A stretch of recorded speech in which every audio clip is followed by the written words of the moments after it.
Normally here at Camden Yards on game day, this place would be teeming with fans in the orange and black of the Baltimore Orioles. The ticket booths would be filled with people looking for last-minute tickets.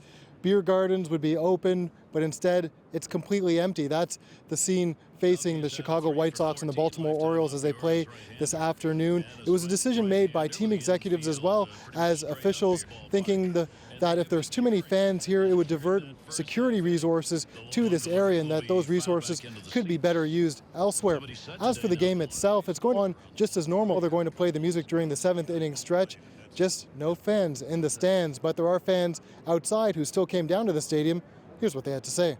I think it's the safest move. I think you got to look out for the general public across the huge downtown area. So that's families, kids coming in, and with how things went on Saturday and with Monday night, we don't know what's really going to happen, although the city's been a lot more peaceful recently. So it's good to see that there's people out at least to try to support, but it's unfortunate that they can't get into the game. The point in playing the baseball is for the fans, and now you have a game with no fans in the stadium. That's going to count.